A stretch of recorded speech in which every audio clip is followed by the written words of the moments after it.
2008 Lexus RX350. I've actually already changed out the charcoal canister, and because I've been trying to chase down a large evaporator leak, evaporative emissions leak code, and now I have a very small leak, and I'm wondering if I'm going to put some duct tape on one of the hoses that I think could possibly be leaking. It's the fuel vapor hose where it comes from the fuel tank. But I wanted to show you how I actually did this. So at first I disconnected this one up here from that. Disconnect. All you got to do is unscrew those. They're spring bolts. They're 14 millimeter. There's 2 of them.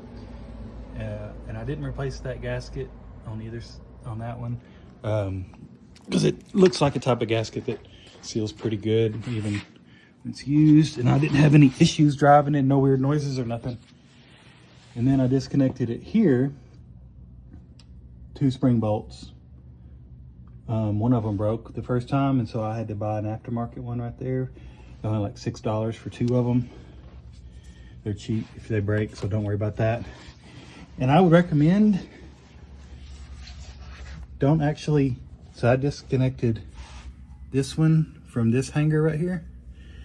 No need to disconnect that one, because that'll make it easier when you go to put this pipe back up, because all you got to do is swing this pipe back and hook it in right here, because all you want to do is be able to just roll it down.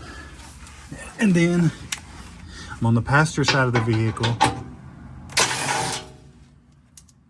and then you just remove this heat shield, some 10 millimeters,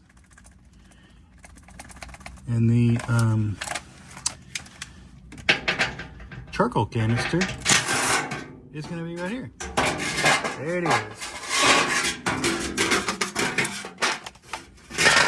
You can see I've already replaced this with the used one from a 2013 Highlander 4-cylinder, which is the same part number and everything. And you've got an electrical connector here. To take it out, I mean, you've got two 10 millimeters right there on that bracket, and then you've got 10 millimeter right there, and then there's another one down in there. So you just gotta basically take stuff off. So you can figure out how to take it off. It's not, once you got to this point, you're at the easiest part. But you've got one hose right here, you got electrical connector, and then you have this fuel vapor hose right here. And I'm gonna put some, because this little guy is kind of hard, it's really hard to get off, and it's really hard to get on. And when you remove it, you have to basically squeeze both sides of these little release things. And I'm not totally convinced it's sealed like it should be, so I'm gonna put some duct tape around that to make sure that this hose here is sealed up good, because that's about the only thing I could think that would be leaking, because it did change from a large leak to a small leak whenever I replaced this. So I mean, there's a chance there could be something else going with this used one, but this is where I'm at with it. So I'm gonna put some duct tape around this, and that's pretty much it. Yeah, and when you put these back together, like I said, I didn't have any problem with the gaskets, the original gaskets sealing back up, because they're kind of large. The way that they're shaped, they seal back pretty good.